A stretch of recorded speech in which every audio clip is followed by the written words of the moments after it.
ওয়ালা তানাবাযু বিল আলকাব, কাউকে মন্দ উপনামে ডেকো না।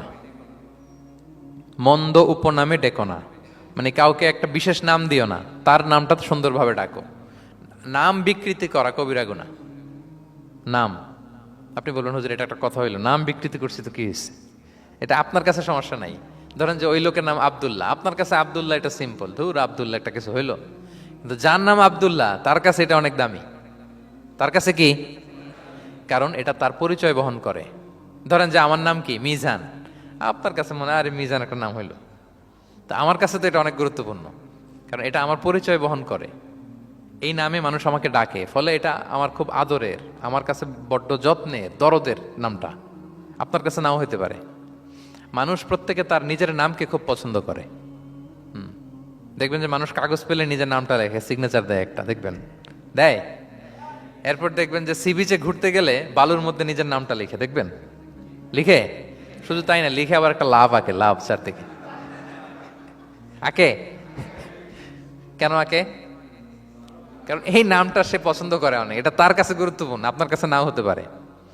এই জন্য প্রত্যেকের নামটা তার কাছে খুব আদরের যত্নের। তার নামটা আপনি সুন্দরভাবে বলবেন। নাম আপনি বিকৃত করতে পারবেন না। এটা কি গুনাহ? সগীরা কবিরা গুনাহ। এটা আমরা সমাজে করি, নাম বিকৃত করি না। নাম বিকৃত করা যাবে না।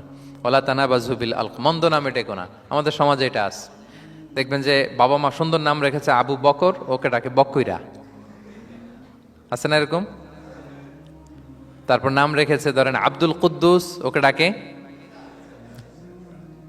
নাম রেখেছে আব্দুল ওয়াক্কাস, ওকে ডাকে। এই বিকৃতি আপনি করতে পারবেন?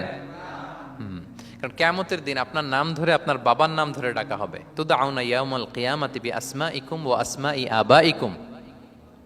কিয়ামতের দিন তোমার নাম, তোমার বাবার নাম, যখন আপনাকে ডাকবে ফেরেশতারা, আপনার নাম এবং আপনার বাবার নাম ধরে ডাকা হবে। এজন্য রাসূল সাল্লাল্লাহু আলাইহি ওয়াসাল্লাম বলেন, ফাআহসিনু আসমাক, তোমাদের নামগুলো সুন্দর রেখো, তাহলে সেই দিন ডাকবে বল্টুর ছেলে কল্টু দাঁড়াও, তখন এই কোটি কোটি মানুষের সামনে আপনি এই নাম নিয়ে দাঁড়াবেন আর লজ্জায় পড়বেন। আর যদি বলে আব্দুর রহমানের ছেলে আব্দুল্লাহ, আসো, কত সুন্দর। নামগুলো ভালো আলেম দিয়ে ক্রস চেক করে কনসালটেশন করে এরপরে রাখবেন। আর কাউকে মন্দ নামে কখনো ডাকা যাবে না। তার বংশের কোনো খারাপ কিছু দিয়ে তাকে ডাকা যাবে না। ধরেন একজনের বাবা ছিল চোর, কিন্তু তার সন্তান সে সৎ মানুষ হইতে পারে না। এখন বাবার কথা কি আপনি চোরের পোলা বলে ডাকতে পারবেন? আপনি ডাকবেন না, বলতে পারবেন না, কারণ সে তো ভালো। তাহলে নাম বিকৃত করা, মন্দ উপনামে ডাকা, এটা কবিরা গুনাহ। এটা আমরা কখনো করব? মনে থাকবে প্রিয় ভাইরা?